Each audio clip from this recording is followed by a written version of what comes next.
Hey, this is the Superpower Radio Show with your host, Brenda Major, and Mia Dawson. we are here with an incredible woman, and you're going to hear from her in just a moment. But we want to remind you that we are not only a radio show, we are podcasters. Yay! So you can catch us wherever you listen to your favorite podcast. And by the way, if you are looking at us on our YouTube channel, please subscribe, please like us, subscribe, hit that bell so that you get notified of every time we post something of value to you. Our goal is always to bring value to those caregivers who are taking care of superpower people, whether they are children or adults. We know that it can be challenging and rewarding. And you're going to hear a little bit about some of that today with our special guest, Stephanie Almond. Welcome to the Superpower Radio Show. Thank you for having me. So, Stephanie, we normally have talked with people who have small kids and they're just starting to navigate this world of autism, but you've been in this for a while. Your son Christopher is a grown man. He is 25. Yes, he is. So we know you've got a lot to share. Can you tell us just, as you were getting started on this journey, how old was he when he was diagnosed, and what were your thoughts at that point? He was officially diagnosed at the age of 3 with pervasive developmental disorder called PDD, which is a term they used back in 1999, which was the lowest spectrum of autism, but it's technically referred to as autism now. Okay. So, because, we'd never heard of that term before. What did the doctors tell you that you could expect, with that kind of diagnosis? Well, when I first got pregnant, they ran a test on me and told me that there was a chance that my child would be mentally retarded. However, when he came out, he was developing on time. He walked on time. He stopped the bottle on time. And then only thing he didn't do on time was communicate with me. So by him being my first child, I was monitoring everything. I was one of those excited moms. I was a mom that wanted my child. So I was very cognizant and alert to everything that was going on with him at that time. And I noticed he wasn't even saying mommy. He wasn't communicating at all. So I took him to the doctor and had tests ran on him. And eventually the doctor said he has pervasive developmental disorder. So did they send you off with a list of resources, a handbook or support group or anything? His doctor at that time, yes, she did. She referred early intervention to me. They came to my home. They did an assessment, and he actually started CPS schools at an early age. They had a special ed department. They started him off with at 3 years of age. Is that usual? Because I know Chicago public schools, that it seems like that might have been some kind of a special situation. No, I was basically on top of it. And I would tell any parent, be an advocate for your child, even back then, even though back in 1999, it was known of, but I'm one of those advocates that I'm going to pursue. And find out what's going on. So they did get him into school. They got him set up with an IEP. And he had his IEP completed, and they started services right away. Can you go back a little bit? And it was kind of, how did they know that there was going to be some mental retardation from the womb? What did they see? And then what to tell you for your first child? How did you react to even that? Because I can't imagine that. But when I first got pregnant, I was a high-risk pregnancy. Because I'm a diabetic. So they run a lot of tests on you when you're pregnant. And one of the test results came back that the fetus was going to be had some type of issues. They tried to do an amniocentesis on me. Hopefully I'm saying it correctly. Yes, ma'am. And I went to the procedure. I prayed. I was nervous because they stick 11.5-inch needle inside your stomach to try to see, what type of disease or effect that your baby will have. Correct. Got ready, laid on the table, got set up for the appointment, and the doctor was like, "You're not even on the schedule." So I had been praying days prior to the procedure, and I was like, "Oh, that's my clue from God that no, we ain't gonna go through with this."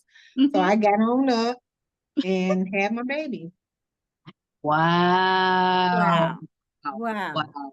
What kind Wow. of faith and courage, where did that come from? I walk by faith.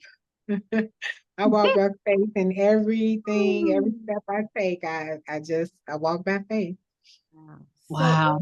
now in that faith walk, what were some of the main resources that you found that have been helpful?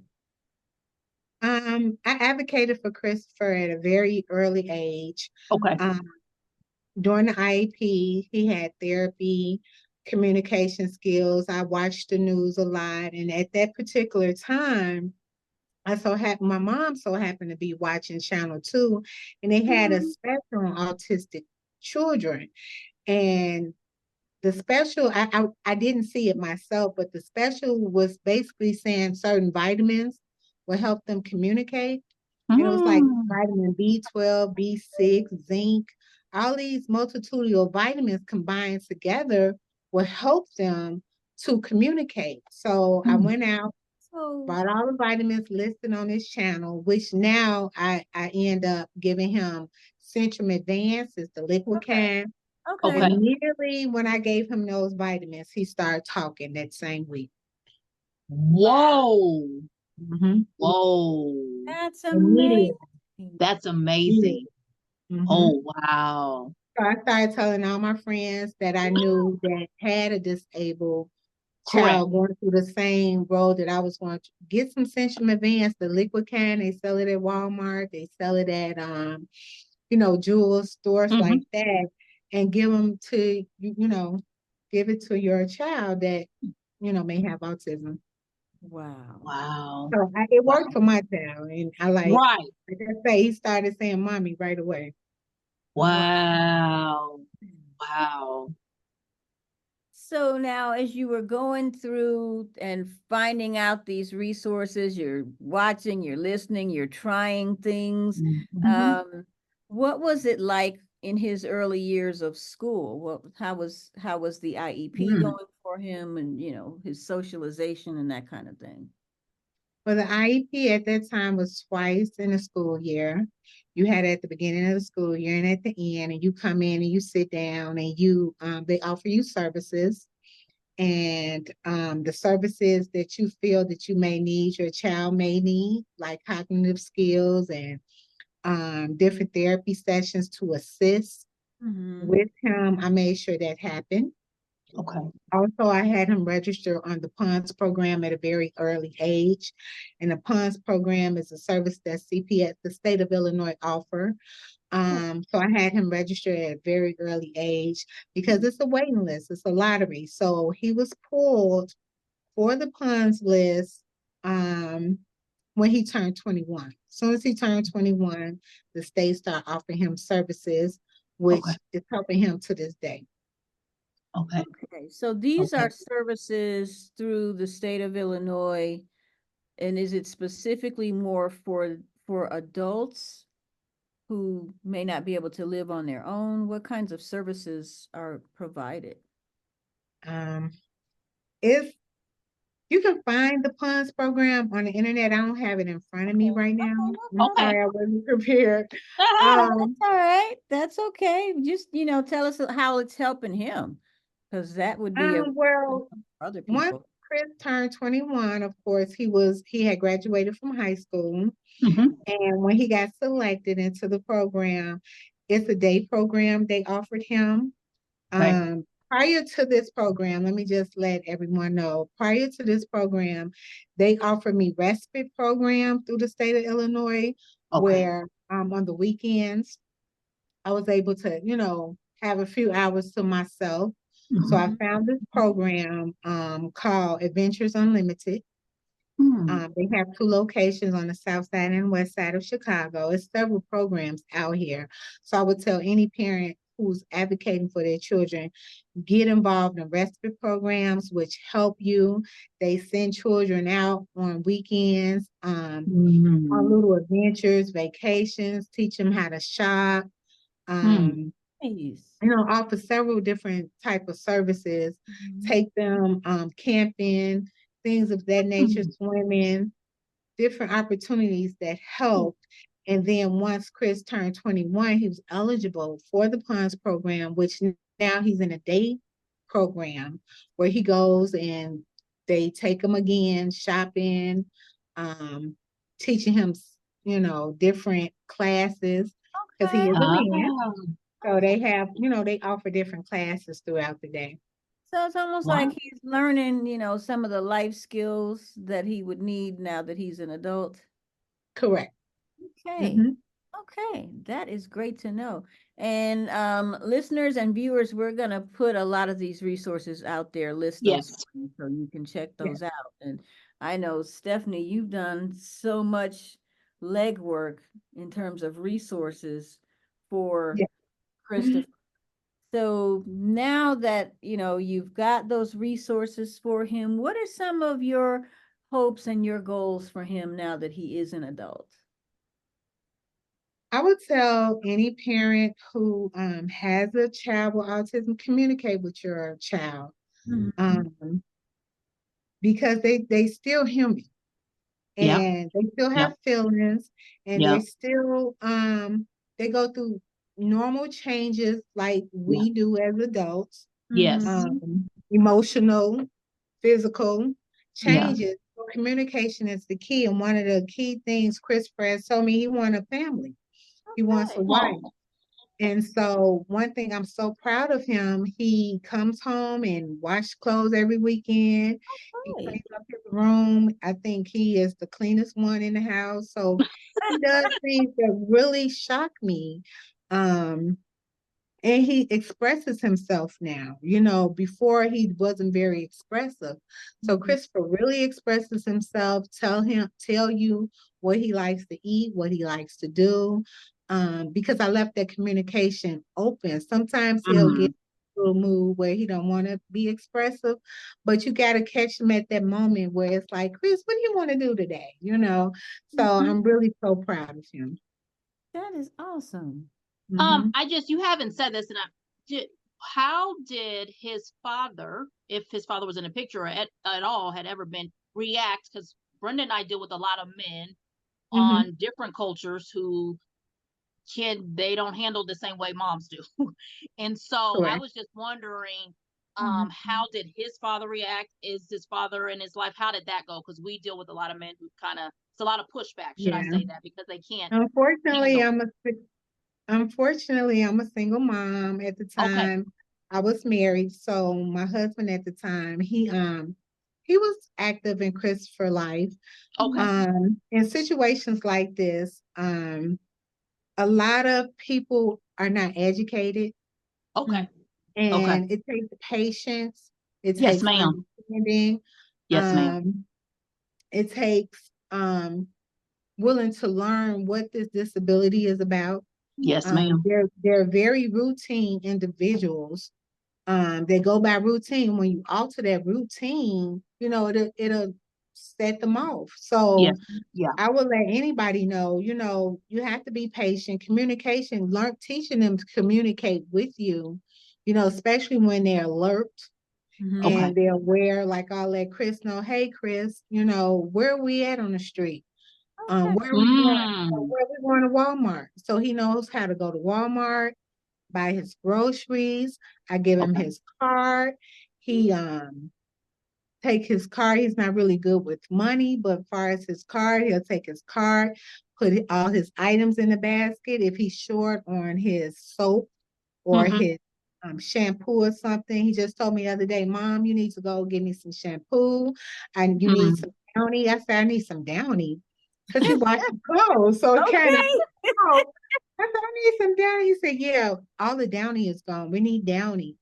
So I'm like, okay, and I was shocked because he literally washes the clothes when he comes home. So it's Look, and amazing. he has a preferred brand Yes, too. he does. Yeah, Yes, he yeah, does. yeah. Well, that's the brand that I use. So, like I Okay. said, a routine. So Okay. if you start them off with a routine, I said, well, what type of shampoo you need? I need Head and Shoulders. So they're very routine, and they, Okay. Okay. he's awesome. Okay. Sounds like love to meet him. You, I know that you have a support team Mhm. for him. So for for those families who are looking to create, a village, if you will, Yeah. around their kids, how would you suggest they get started with that? Um, Talk with your family, talk with Mm. as Chris grew up. What I did was take him to every police station, introduce them Mm. to the police station in my area, let them know that this is my son. He has autism every so Ah. often because as a state and government worker, they change people. So you can't just take them once and That's think they're going to Uh, remember him. It's like we visited often. Um, we walk around the neighborhood. I'm mhm. also, I'm close with my family, so my mom helps me out. Mhm. Um, his little sister helps him out, and she understands the disability. So she's, Mm. it's really funny how I just saw them a couple of months ago arguing in Walmart. Mhm. And I said, "What's going on?" And she like, "Well, Mom, we having sibling rivalry." And I'm like, "Okay, I'm gonna stay out of it." But Yep. he was really communicating with her, like, "No, this is not going to happen." And I'm the oldest, and it was just really like, he really started talking with her, and she like, "No, I want this." And he was like, "Well, you get this because I'm going to get this." So Okay. it was amazing because normally Chris don't communicate, but with her, he Um, watches her. He knows he's her big brother. He Mhm. knows wow. that if I leave him in the house to watch her, he will protect her. He like, Okay. "Mom, I'm a man. I can do this. I'm a man." I'm like, okay, I'm proud of you. You go ahead. And it Yeah. makes him feel so, it boosts up his esteem. And it Okay. makes him feel like I got this. So I'm really proud of him. That's beautiful. Wow. Mhm. I love that suggestion that to take him around the community, to Yeah. take him Yeah. to the police station, Yeah. uh, Mhm. because Yeah. particularly, we hear so many bad things in the news We do. about mishandling because you misunderstand, miss the cues Correct. about people Mhm. on the spectrum. And so sometimes, it can cause even families to be afraid Yep. to do what you did, they No, you report have to get something. him out there. I had one guy come up to me in Walmart. He was like, "I know your son has autism, but the way he walk around Walmart and shop, you can never tell." So, Uh, I made Christopher do his own shopping, because as a parent, I'm not, we're not promised tomorrow. mhm, However, I want him to be able to shop for himself, mhm. wash clothes, wash dishes, clean up for himself. He takes care of my mom, who's, elderly, Hmm. and he opens doors for her. So you have Mm. to teach him how to be gentleman. And again, he's 25 years old. So he's a Yeah. man. So I have to talk to him how to treat a lady, Mm. and just be sending emails, inappropriate emails. So you have to Mhm. treat a lady like you would treat me. So I Okay. communicate very well with them. Even I make him communicate. Because sometimes they get in their own little moves, but Mhm. I constantly reiterate, "Hey Chris, how was your day? Talk to me. What you want to do?" And I find interesting topics to communicate with him so he Ah. can open up. Like, "Do you want to get married?" One day we was talking in the car. I was like, "I know you like women." He was like, "Yeah, I like women." And I said, "Well, you know, you got to treat them nice like you treat grandma and me. He was like, yeah, open the doors, take out the garbage. I said, because Oh, you're a man, remember? So he like, yeah, I'm a man. So I'm like, oh, yeah, okay. So it depends on how you communicate, Chris, with them. And so he understood. wow. Okay, Wow. so you have to know that you are amazing because I'm just trying to figure out what drives you to do what you've done. And I don't want to say that you've had to be the man and the woman in his life, but Mm, somehow you mm, instinctively knew what he needed and was able to do that, to bring certain things out. So for other caregivers who may be listening like I am going, how does she do that? yeah. Is that something you learned to do? How did that come about? The love for my child, because Mm, I desired to have Chris and I wanted to have a kid at that time. The love that I have for him, I would never put myself in a position to say I'm the man in his life or mm, play the mm. role of a man because I'm not a man. Mhm. Yep, I'm his yep. mother, I'm a woman. So I would never play that role. I Mm, can't do that role. I've yep. tried to have people around him, like, cousins, brothers, and at the time, my husband, um, show him, talk to him, communicate, train them, not even train them. I'm sorry, I'm using the wrong word, but teach them how to communicate with Mhm. Christopher. Because you have to have patience with that. And the Mhm. love that I have for Chris shows. I advocate for him with anybody. I'm one of those type of people that if you're in a situation, I will go out my way to advocate for you and Mhm. find resources and say, hey, I've been through this situation. So I just say, with God and praying a lot, this is who I am. Wow. I give it all to God. I give him the credit, I give him the glory. It's nothing but God. And I think God placed Chris in my life because he knew what type of person I was going to become and be, because I walk, he ordered my steps, as to Hmm. say, That's beautiful. it's That's beautiful. nothing but God. So you said you have a second child. So were you nervous to have the second child, thinking Mm. is the second child gonna have autism? Because I've heard No, parents say that. I wasn't no. either. It never entered Mhm. that's why I wanted to know, it never entered my mind. But I've had moms tell me they Wow. were completely nervous that they were now gonna, yeah, the second one was gonna have it, but I didn't either. I walk in faith, like both Yeah, my kids were planned. yeah, So no, I was yeah. one of those type of women. I had to have a test done before I could get pregnant because my tubes were blocked. Hmm. Okay, So, okay, both my pregnancies were planned. okay. They both born on the same day. So I really Oh, believe that, they're You 11 years really apart. planned. you But unfortunately they were born on the same day. But they are blessings. And, okay, she is a little lady, um, and they're growing together and they're learning together. okay. And I Mm, think it's the reason that both of them are here and I'm blessed to be in my life. yeah, So yeah, Hmm. So it sounds like you all are learning from each other. yeah. What would you say that you've learned from Christopher? Maybe something that you weren't even expecting. patience, Mm. Patience. Okay. patience, you have to have patience.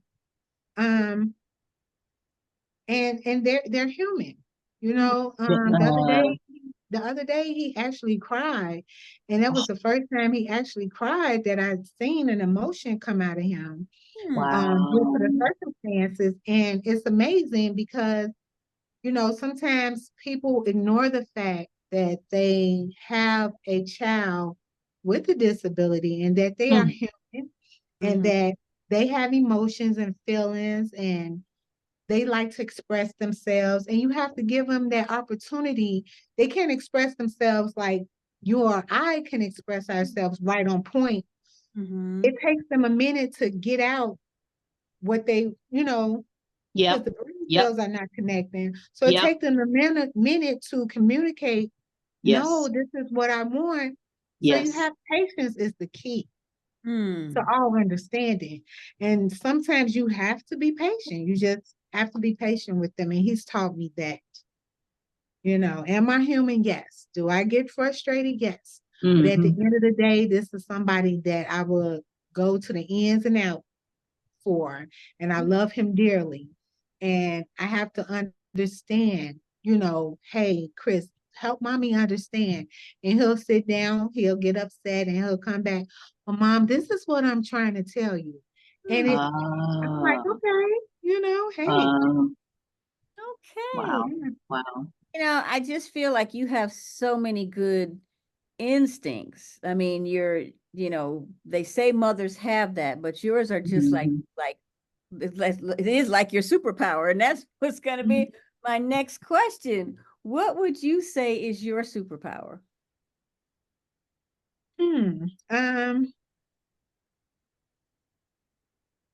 Loving my child, I guess. I don't know. I guess just loving him, Yeah, it's Mm. and I would being say a just in this short amount of time, and we're hearing you lead with your heart. Mhm. That's what I hear. Mhm. That's what I hear. Mhm. How do you take care of that heart? How do you even have time for any kind of self-care? Ah. that's a good question. Um, at this age that I'm in now, I'm totally learning self-care now. Hmm. Um, Ah. when life is life in, Is life and you learn you learn how to love yourself. And Mm. all I can say is God is once I went to God and gave it all to him, uh-huh. he's been ordering my steps. He's been this my year, so I just have to give him credit. That's all I have to say. He's really been working with me and Mm. just ordering my step in my life. I'm walking in faith. I'm Mm. putting him first. And once you do that, all else will fall. Is it going to Yeah. be a perfect world? No. But you wake up saying that it's going to be a perfect day. It's going to, Mm. God, you got this. Order my steps and lead me in the right direction. Mhm. Um, and Yeah. trust that it's going to happen. So, I mean, hey, thank you, Jesus. That's all I can say. Amen. Mhm. Amen. If you could leave our listeners with just one piece of advice as we're about to conclude this episode, what would you share? Advocate for your child. As Mm. Chris became an adult, I went and got guardianship of him. So Okay. make sure you Okay. go downtown and get guardianship of your child. If you're in Chicago area, it's at the Daily Center. So you want to get the paperwork soon as your individual turns 18 years of age. You want to Mm. stay on top of that. Get the services that are required and needed to help them develop and Mm. become mature, striving adults. Again, pray every day over them. Cover Hmm. them because you're gonna meet adversities when they go on to school, especially Mhm. Chicago public schools. You're gonna meet different challenges, and you have to cover them. I had Christopher changed out of one high school to another one because I Mhm. worked with back then in the day, I worked with the special ed department, and I Mhm. had him transferred out of this one school into a special ed school that would really help him. So I Mm. advocated and I was determined. I'm talking to the director, I'm talking to, you can't just tell me no.